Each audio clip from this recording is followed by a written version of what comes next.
tous et bienvenue dans ce nouveau numéro de Duo Politique version confinement. Nous en sommes au 53e jour. Aujourd'hui, nous allons aborder la question: la posture du gouvernement rassure-t-elle les Français? Pour effectivement répondre à cette question, nous allons en parler avec notre équipe habituelle. Juan José Dorado, notre journaliste correspondant. Bonjour Juan José. Buenos días a todos, bonjour à tous. Comment allez-vous? Très bien. Parfait. On vit de débattre à nouveau avec vous tous sur cette actualité chargée qui nous fournit la France. Et nous en sommes ravis. Nous avons le plaisir, évidemment, d'avoir avec nous notre second journaliste, Matteo Ghisalberti. C'est bien, je l'ai bien prononcé, c'est ça? Ghisalberti, presque. Buongiorno. Autant pour moi. Chaque fois, c'est un vrai dilemme pour moi. C'est pas grave, c'est pas grave. Et eh bien, nous avons aussi à nos côtés Stéphane Tiki, notre consultant politique, toujours fidèle au rendez-vous. Bonjour Stéphane, comment allez-vous? Bonjour Audrey, ça va très bien, ravi de vous voir et de vous voir tous. Je dirais que j'ai une petite chance sur Matteo. Tiki, c'est 2 syllabes, c'est beaucoup plus simple. Oui, c'est vrai, c'est plus facile. Mais ça c'est vrai. I aussi. Effectivement. Alors, avant de commencer, je vais quand même rappeler le bilan des victimes qui concerne effectivement cette crise sanitaire qui a touché effectivement le monde entier. Donc, eh bien, à ce jour, la France compte près de 26 000 décès.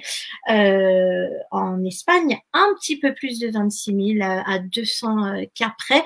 Et puis, en Italie, près de 30 000 décès. Voilà, c'était important de le souligner par mémoire en ces victimes.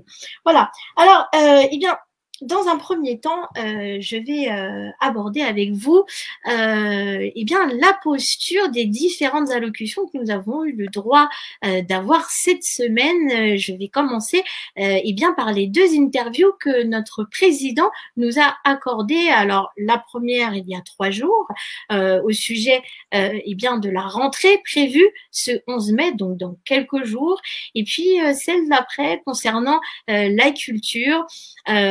Alors, Juan José Dorado, moi, la question que j'aimerais vous poser, j'imagine qu'effectivement, vous avez dû les regarder. Vous, quand vous les avez regardés, quel a été votre sentiment, sa façon de s'exprimer? Là, je parle pas du contenu, hein, je parle vraiment de la forme, parce que c'était assez particulier, ce n'est pas comme d'habitude quand même. Vous avez tout à fait raison, ce n'est pas comme d'habitude parce qu'on a assisté à 2 prestations magnifiques, entre guillemets, du président de la République. La première, cette prestation avec les enfants. On va dans une école avec le ministre de l'Éducation pour préparer justement le déconfinement et l'arrivée des enfants à l'école. On le voit en costard-cravate, on le voit à un moment donné avec le masque, on le voit effectivement assis à côté des enfants sur une table à un moment donné. Cette interview un peu très particulière avec 2 journalistes face à face, assis tranquille.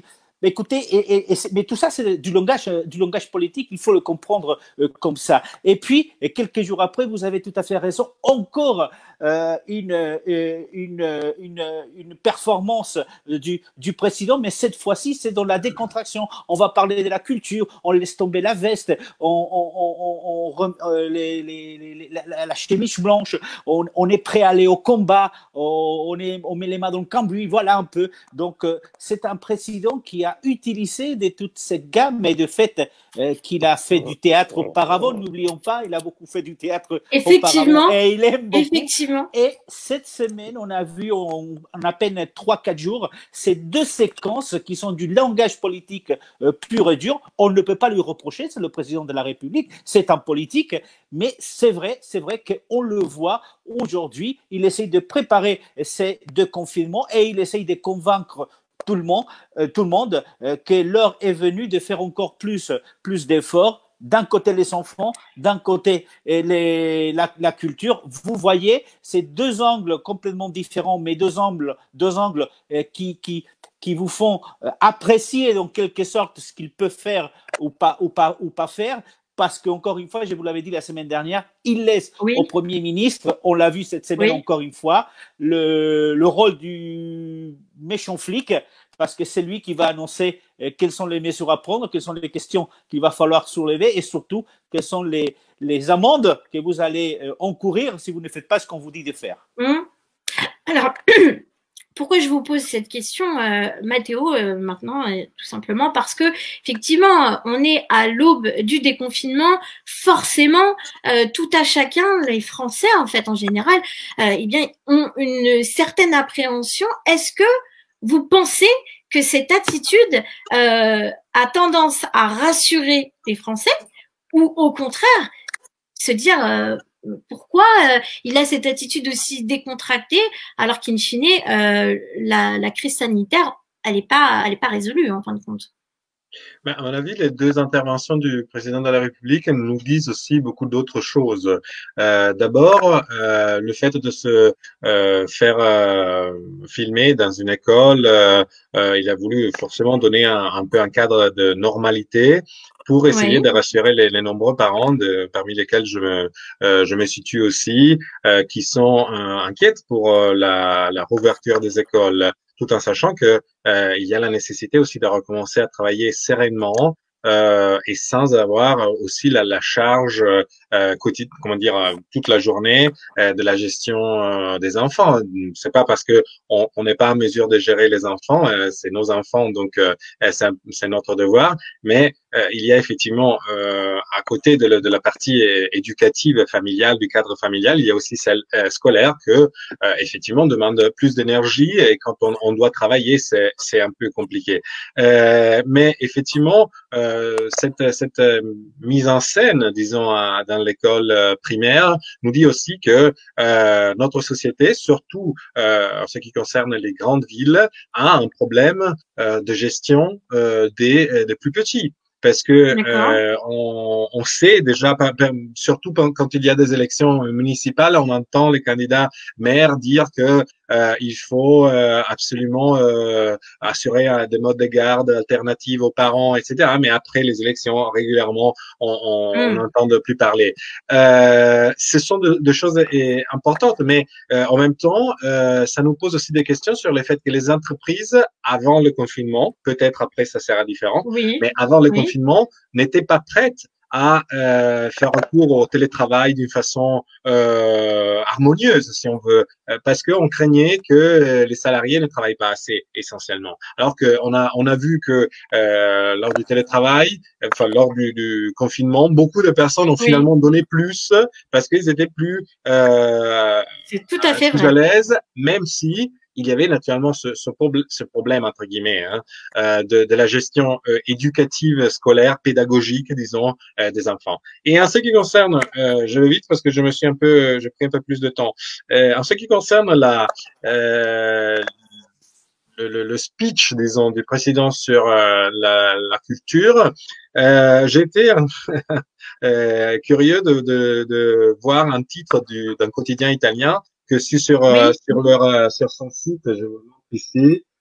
Oui. C'est le Corriere della Sera. Vous pouvez voir ici son logo, voilà. Oui, le Courrier della Sera, oui. Voilà, qui est l'un des principaux quotidiens nationaux italiens. Il dit en France, Macron décoiffé et les manches de chemise remontées. Il fait un discours sur la culture et les critiques. Il lui manquait seulement la bouteille de vin pratiquement sur la table. J'essaie de traduire en direct pour dire que même dans un média, chose. Voilà, on a trouvé très débridé cette chose. Il faut dire aussi que je pense que le président de la République est très fatigué parce que quand même, on a eu 50 jours et plus de confinement. Quand on doit prendre des décisions, sans doute c'est pas facile. Mais bon.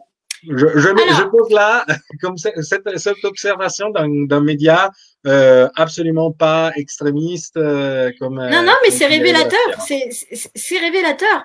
Alors Stéphane Tiki, quand effectivement on se concentre sur la gestuelle, sur le ton qu'il utilise, sur les préconisations, sur ce côté sauveur qu'il utilise régulièrement, en tout cas c'est une posture qu'il a régulièrement, et comme l'a très bien rappelé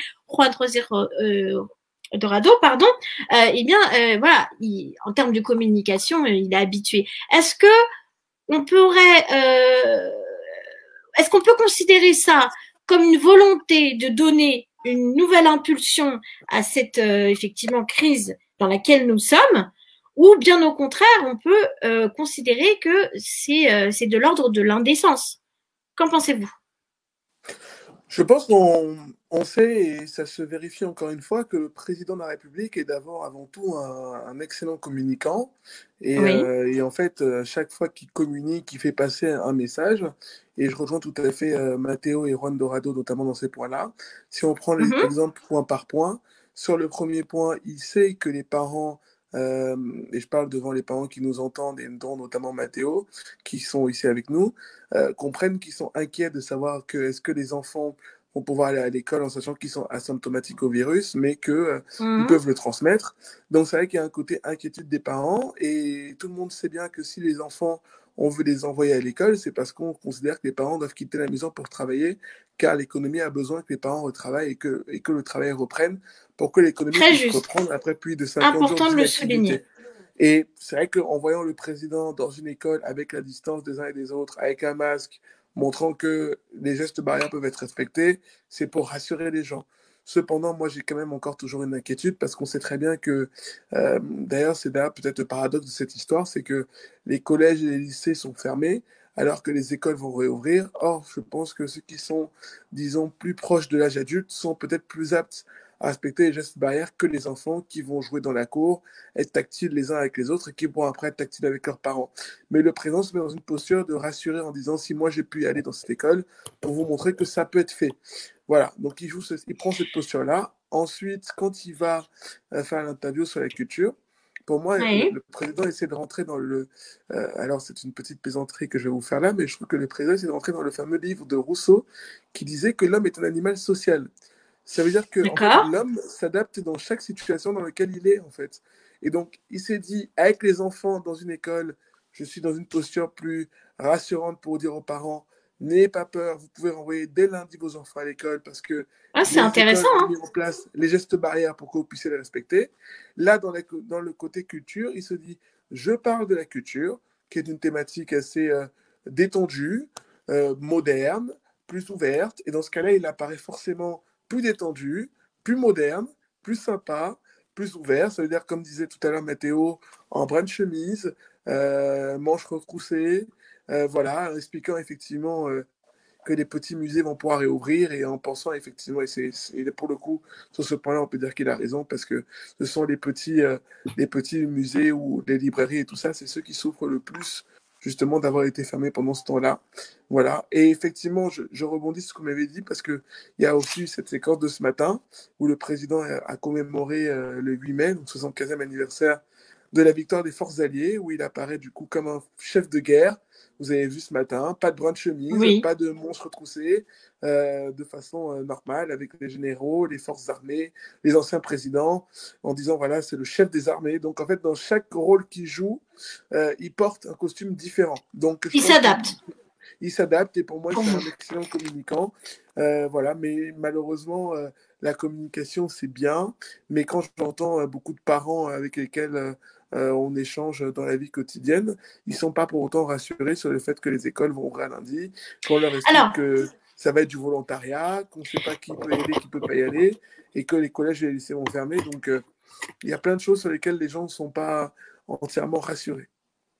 Alors Stéphane, je rebondis sur ce que vous disiez par rapport à la potentielle réouverture des lycées. On a eu justement bien le visuel de la carte, en tout cas du déconfinement, et on a vu que effectivement toute la partie nord-est reste en rouge, notamment effectivement la région parisienne et toute la partie Grand Est et le côté de Mayotte. Pourquoi je parle de ça? Tout simplement parce que bon, déjà c'est d'actualité, et d'autre part toute l'autre partie effectivement de la France qui est en vert pourrait en tout cas selon les propos de notre Premier ministre Édouard Philippe, pourrait éventuellement effectivement être amené à la réouverture des collèges, des lycées et puis voire même des cafés, des commerces de façon un peu plus, en tout cas, prématurée.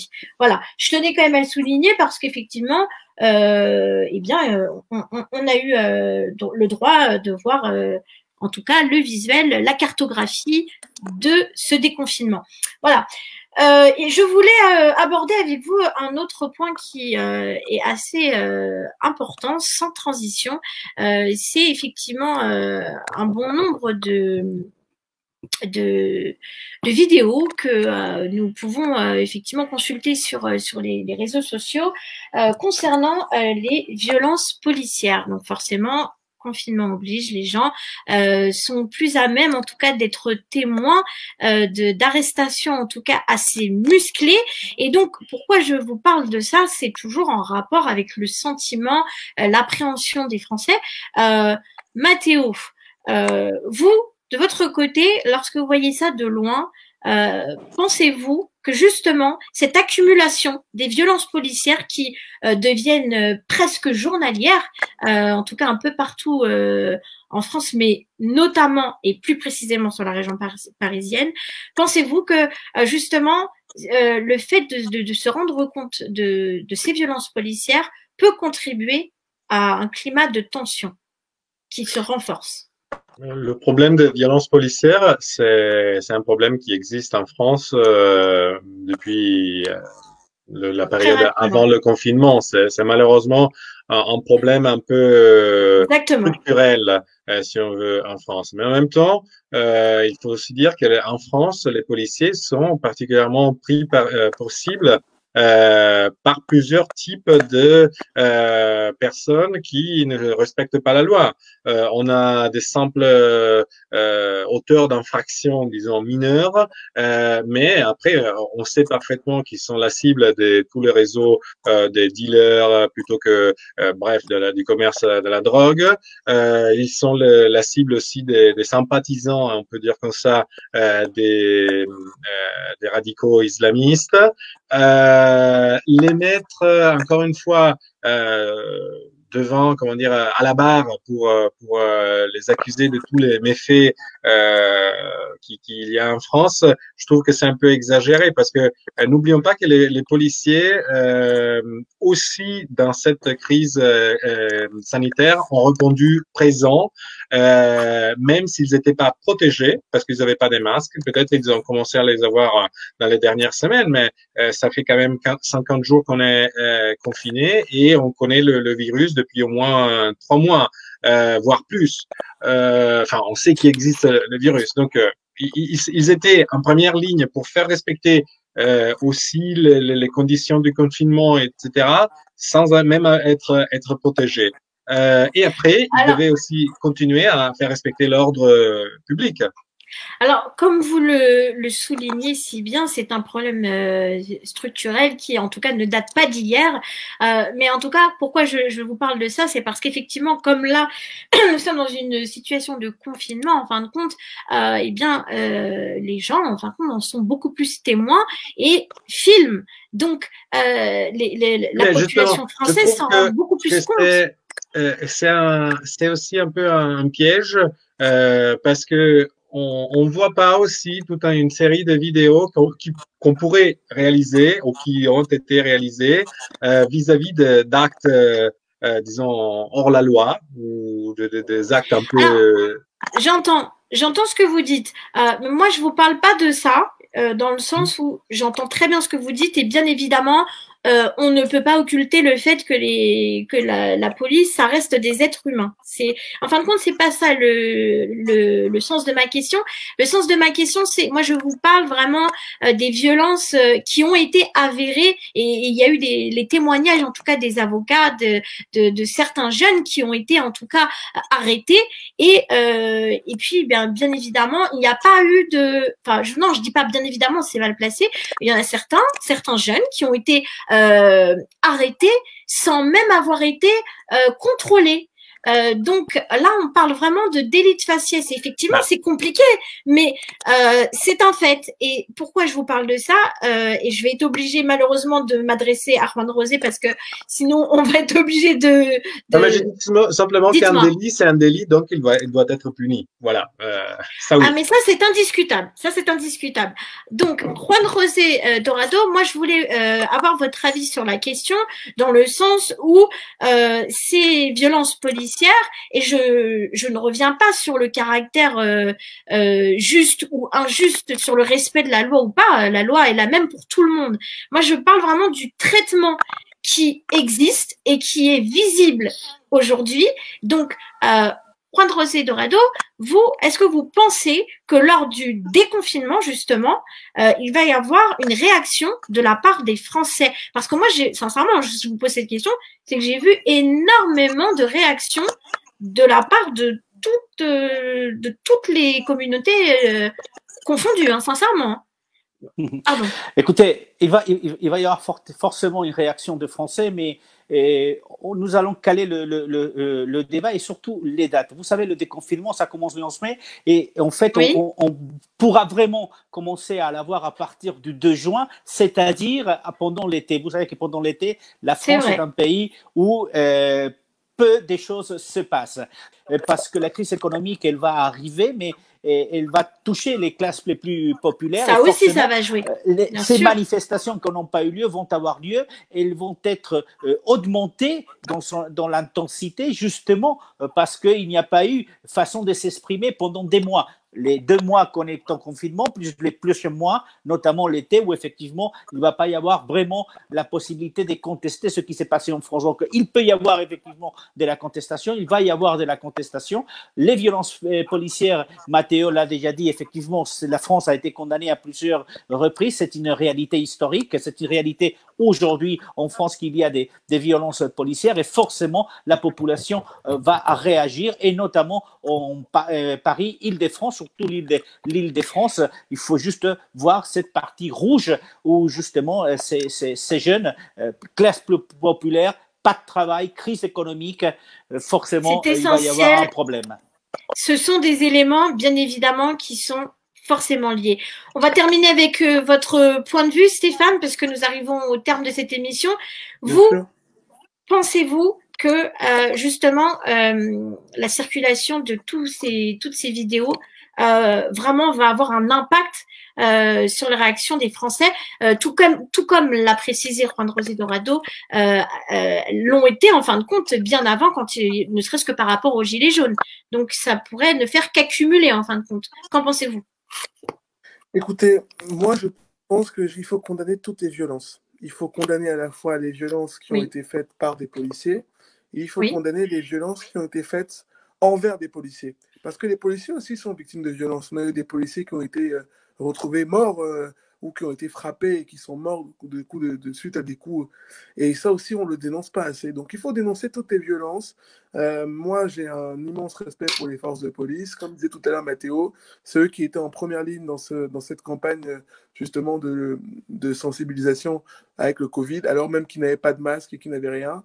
Ils ont été à sensibiliser. Il faut sanctionner évidemment ceux qui ont débordé et qui n'auraient pas dû déborder parce qu'un délit est le même pour tous, parce que la loi est la même pour tous. Donc ceux qui ont été, en tout cas ceux qui ont été vus en acte de délit doivent être à la fois sanctionnés et doivent être condamnés. Il y a d'ailleurs eu, pardonnez-moi, il y a d'ailleurs eu une condamnation cette semaine d'un policier. Je voulais juste rebondir. Donc ceux qui ont été doivent être condamnés, mais il y a aussi de l'autre côté des vidéos de personnes appelant à tabasser, à tuer des policiers, voilà, et ces gens-là aussi doivent être aussi condamnés de l'autre côté. Donc voilà. Après, moi je pense aussi une chose, il ne faut pas prendre un cas individuel pour un cas général. Les cas individuels doivent être sanctionnés à la hauteur de ce qu'ils ont fait, mais en général, la police, enfin les policiers en général, c'est des gens qui se battent pour nous protéger, et ça s'est vu aussi. Il y a eu des débats au moment des Gilets jaunes sur la police, mais rappelons quand même qu'en France, c'est quand même en France qu'on a vu un policier frappé par un boxeur dans un endroit public. Donc, c'est des images aussi qui sont pas belles à voir. Donc, moi, je dénonce toutes les violences. Je dénonce à la fois les bavures policières, et j'espère que ceux qui ont été coupables de bavures vont être condamnés par la justice parce que un délit est un délit et la loi est la même pour tous. Et j'espère aussi, de l'autre côté, que tous ceux qui font des appels pour battre la police, pour tuer des policiers parce que ce sont des policiers, ben ces gens-là aussi vont être condamnés parce que c'est pas tout à fait acceptable de savoir qu'on peut aussi être dans des situations où on appelle à violenter, à frapper et à tuer des policiers. Donc, moi, je dénonce tout type de violence dans les deux cas. Voilà, on termine sur ces propos. On dénonce tout type de violence qui semble le plus juste et en tout cas, c'est du bon sens. En tout cas, je vous remercie d'avoir participé à cette émission. Nous avons un petit peu débordé, mais en tout cas, c'était un sujet en tout cas particulièrement intéressant puisque, comme je le rappelle, nous sommes effectivement à l'aube du déconfinement. Je vous remercie. Je vous souhaite une excellente journée et merci d'avoir suivi cette émission. Nous vous donnons rendez-vous la semaine prochaine pour le prochain rendez-vous de Duo Politique. Au revoir.